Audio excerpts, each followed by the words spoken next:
இங்கே வந்து நான் ஒரு பெரிய வெங்காயம் கட் பண்ணி வச்சுருக்கேன், ஒரு 10 சின்ன வெங்காயம் கட் பண்ணி வச்சுருக்கேன். இது வந்து அந்த காந்தாரி மிளகா இருக்குல்ல, அது 2 தக்காளி கட் பண்ணணும் கொஞ்சம் ரஃப்பாட்டு.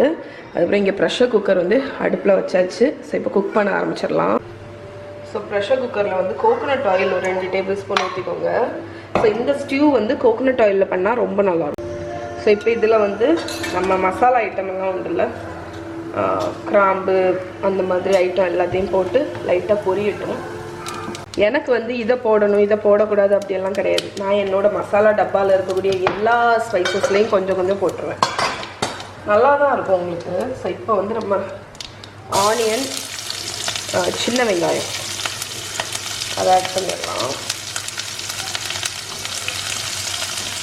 ஸோ இது வந்து ப்ரௌனாலாம் வதங்க வேண்டாம், இது ஒரு 2 மினிட்ஸ் வதங்கட்டும். அந்த பச்சை வாடை போகணும். ஓகே, இப்போ நம்ம ஆனியன் வந்து ஓரளவுக்கு வதங்கிடுச்சு. இந்த டைமில் நான் மட்டன் வந்து வச்சுருக்கேன். ஸோ இது வந்து ஆக்சுவலி போன்லெஸ் மட்டனு, நல்லா வாஷ் பண்ணி வச்சுருக்கேன். அதை வந்து நம்ம இந்த ஆனியனில் போட்டுடலாம். ஸோ நான் எப்போவுமே வந்து மட்டன் வந்து ஆயிலில் வந்து கொஞ்ச நேரம் ஸ்டியர் பண்ணுவேன். அதாவது ஆயிலில் ஹை ஃப்ளேமில் கொஞ்ச நேரம் குக் பண்ணுவேன். அப்படி குக் பண்ணும்போது மட்டன் வந்து அது அவுட்டரில் இருக்கக்கூடிய இந்த இதெல்லாம் கொஞ்சம் ஃப்ரை ஆகி ஒரு கோட்டிங் மாதிரி வரும்.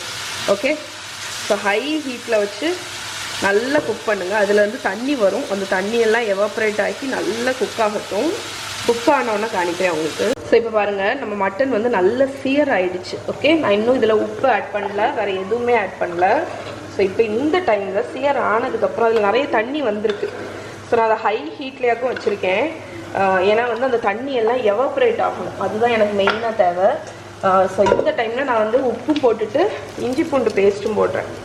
ஓகே, தாராளமாக ஒரு டேபிள் ஸ்பூன்லேருந்து 2 டேபிள் ஸ்பூன் இஞ்சி பூண்டு பேஸ்ட்டு நான் மிக்ஸ் பண்ணல, அப்படியே விட்டுட்டேன். அது தண்ணியெல்லாம் எவாப்ரேட் ஆனதுக்கப்புறம் நான் இதை வந்து மிக்ஸ் பண்ண போகிறேன். ஓகே, ஸோ இந்த டைமே நான் வந்து இதில் வந்து கருவேப்பிலையும் ஆட் பண்ண போகிறேன். ஸோ இதில் வந்து இந்த பர்டிகுலர் தேங்காய் பால் ஸ்டியூக்கு வந்து கொஞ்சம் கருவேப்பிலை வந்து நிறைய தேவை. ஸோ அதையும் மேலே போட்டுட்டு நான் மிக்ஸ் பண்ணல, அப்படியே விட்டுற போகிறேன். இந்த சைடில் உள்ள தண்ணியெல்லாம் எவாப்ரேட் ஆனதுக்கப்புறம் கிண்டி கொடுக்க போகிறேன். ஓகே, அது எப்படியும் ஒரு 5 மினிட்ஸ் ஆகும். ஸோ இப்போ பார்த்தீங்கன்னா சைடில் இருக்கிற தண்ணி வந்து எவாப்ரேட் ஆகி அது எண்ணெயாக வர ஆரம்பிச்சிருச்சு. ஸோ இந்த டைமில் நம்ம இதை நல்லா மிக்ஸ் பண்ணி விடுவோம்.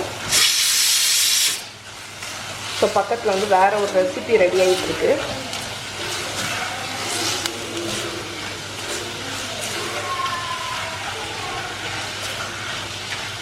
இப்போ வந்து நான் இதை நல்லா மிக்ஸ் பண்ணி விட்டுருக்கேன். ஓகே,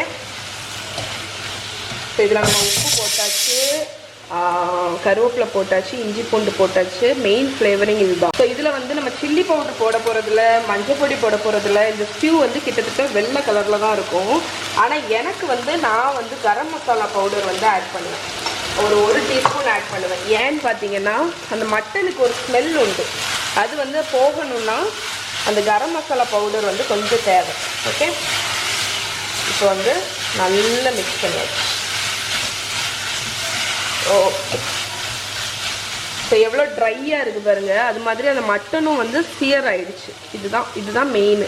இதுதான் வந்து அந்த மட்டன் வந்து வெந்ததுக்கு அப்புறமும் உங்களுக்கு பீஸாக இருக்கும், டேஸ்ட்டுமே ரொம்ப நல்லாயிருக்கும்.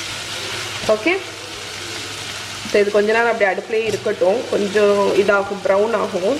ஸோ நல்ல ப்ரௌன் ஆகிடுது. இந்த டைமில் நான் 2 இன்க்ரீடியண்ட் ஆட் பண்ணுறேன். ஒன்று வந்து காந்தாரி மிளகா. நான் வந்து காந்தாரி மிளகா வாங்கினேன், அது இருக்குது. அதில் வந்து பச்சை மிளகா தான் இருக்குது காரத்துக்கு. 2 தக்காளி ஆட் பண்ணுறேன், அதுக்கப்புறம் காந்தாரி மிளகா ஆட் பண்ணுறேன். ஸோ அதில் வந்து எனக்கு காரத்துக்கு தக்கன ஆட் பண்ணியிருக்கேன். நீங்கள் நார்மல் சில்லி ஆட் பண்ணிக்கலாம், ஒன்றும் பிரச்சனை இல்லை. ஸோ இது வதக்கணுன்னுலாம் அவசியம் இல்லை. இப்போ வந்து தக்காளி போட்டுட்டு ஓரளவுக்கு மிக்ஸ் ஆகிடுச்சா. இப்போ நான் 2 கப்பு தண்ணி தேங்காய் பால், அதாவது 2வது தேங்காய் பால் வந்து தெரியுமா, அதை ஆட் பண்ணுறோம். இந்த 2வது தேங்காய் பாலில் தான் இந்த மட்டன் வந்து வேக போகுது. ஓகே, ஸோ ஆட் பண்ணி நல்ல சைடெல்லாம் ஸ்க்ரேப் பண்ணி மிக்ஸ் பண்ணி விட்ருங்க, நல்லா மிக்ஸ் பண்ணி விட்ருங்க. ஸோ இங்கே பாருங்கள், தண்ணி ஊற்றியாச்சு. அதாவது 2வது தேங்காய் பால் 2 கப் ஊற்றிருக்கேன். உங்களுக்கு வேணால் கூட தண்ணி கூட ஆட் பண்ணிக்கலாம். ஸோ உப்பு எல்லாமே டேஸ்ட் பார்த்துட்டேன், கரெக்டாக இருக்குது. இப்போ இதை மூடி ஒரு 4லேருந்து 5 விசில் வச்சு எடுத்துகிட்டு போகிறேன். ஓகே, ஸோ இது குக் ஆனதுக்கப்புறம் என்ன பண்ணணும்னு காணிக்கிறேன். ஸோ இங்கே பாருங்கள், நான் வந்து மட்டன் ஃபுல்லாக குக் ஆகிடுச்சு. இப்போ வந்து அடுப்பை வந்து லோ ஃப்ளேமில் வச்சுட்டு கட்டி தேங்காய் பால், சரியா? ஸோ கட்டி தேங்காய் பால் ஊற்றிட்டு ஒரு 1 மினிட் மட்டும் கொதிக்க விடுங்க லோ ஃப்ளேமில். ரொம்ப நேரம் கொதிக்க விடாதீங்க. அப்புறம் ஃபைனலாக கொத்தமல்லி கீரை,